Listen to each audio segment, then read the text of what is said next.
Channel. I'm Doris. I'm here to show us you about my stock account update. Today my stock account has earned $854. US stocks today closed down 2% as the market focused on technology earnings. Investors watched at the Bank of Japan's policy meeting, and the Japanese bond yield rose almost entirely on Tuesday. So let's first take a look at my account. Today, because of my shorts position in various market indexes, today my account has earned 622.96, including the post-market, which is a gain of 0.84%. Right now, the net asset of my account is $74,850.78. Today, United Natural Gas made a loss of 2.64% to $7.00. Today, market generally closed down significantly. Dow Jones Industrial Average closed down 1.02%, and Nasdaq Composite closed down almost 2%, and the S&P 500 closed down 1.58%. The industries that closed down significantly were the banking industries and the tech industries. On the other hand, the drug and healthcare industries closed generally a little bit higher. The market focused on U.S. stocks to judge the state of the U.S. economy. First Republic announced a sharp loss of deposits in the first quarter and was considering selling about $100 billion of assets. Pepsi, General Motors, and McDonald's earnings beat expectations. Financial results are still the focus of the market. First Republic Bank closed down 49.8% lower. The bank's latest quarterly results showed a 40% drop in its deposits to $104.5 billion in the first quarter, but have since stabilized. First Republic also announced it will cut spending, including cutting 20% to 25% in the second quarter. The regional bank has been under intense scrutiny. Investors are increasingly aware that the First Republic faced the same failures as Silicon Valley Bank and Signature Bank. In March, the collapsing Silicon Valley Bank and Signature Bank triggered a crisis in the entire banking industry. First Republic is down more than 93% so far this year. The bank also reported really trying to sell $100 billion in loans and bonds to consolidate its balance sheet. Affected by the First Republic Bank financial results, the financial sector was generally lower. Art Hogan, chief market strategist at Riley Wealth Management, said, "For the first time since the earnings season began, we really saw the market react. The market is used to selling back to mediocre, less good results. Today, the floodgates seem to have opened once. Starts, no one seems too willing to get in the way." UPS's weaker than expected results also weighed on market sentiment. Standard Morris Harris Chairman George Ball said, "Predictably, the earnings season has been mixed so far. All earnings reports have one in common: costs, mainly from the concerns about the economy and investors' focus on the margins. A number of big tech companies, including Amazon and Microsoft, will report earnings this week. Tech giants Microsoft and Google are scheduled to report earnings after the close on Tuesday." Bill Northey, Senior Investment Director at Bank of America Wealth Management, expects the momentum for U.S. companies to weaken as 2023 progresses.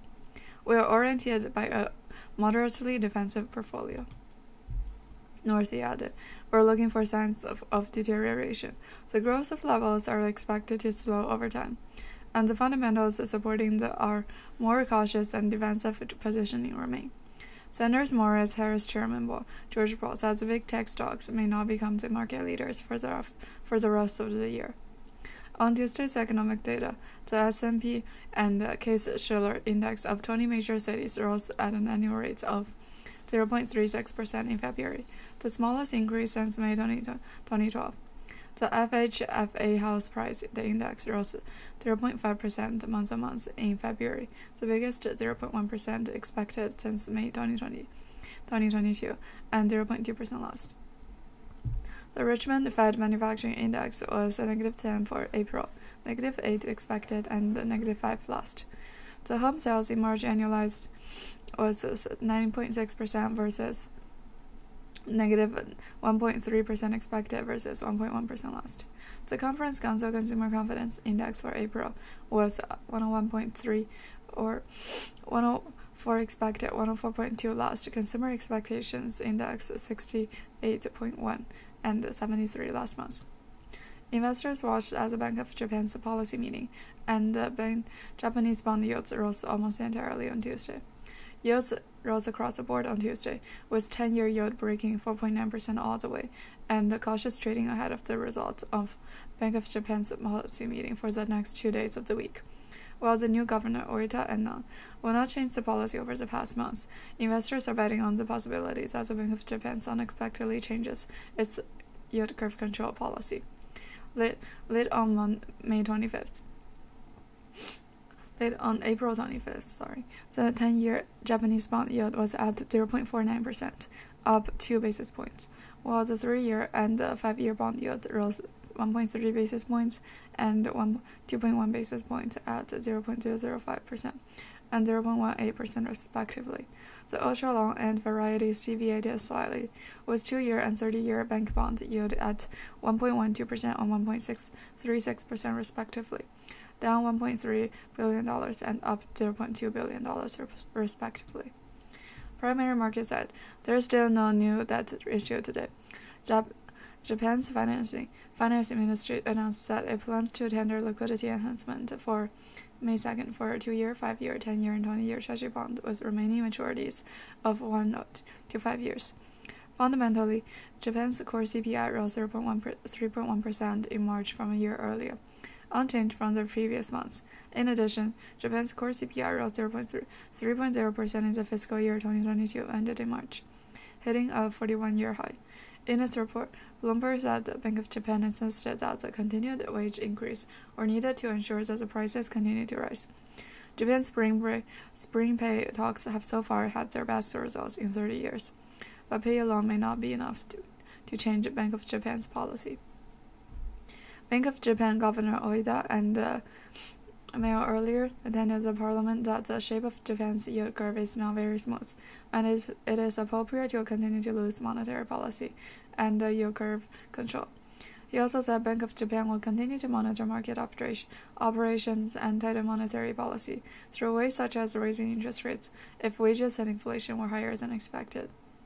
Mr. Oshida said, the Bank of Japan also strives to reduce the cost of debt insurance by changing the maturity and distribution of Japanese government bond issuance in the light of future changes in the Bank of Japan's monetary policy. Stable fluctuations in the foreign exchange rates reflect fundamentals that are extremely important. When asked about the impact of ultra-low interest rates on the yen, Mr. Otada said, Bank of Japan must focus on the price stability when guiding monetary policy, and that inflation is likely to slow as import costs dissipate, and the bank will continue to ease the policy by weighing on the risk of slowing inflation. That's all I have for today. Thank you for listening. Don't forget to subscribe and like. See you in the next episode.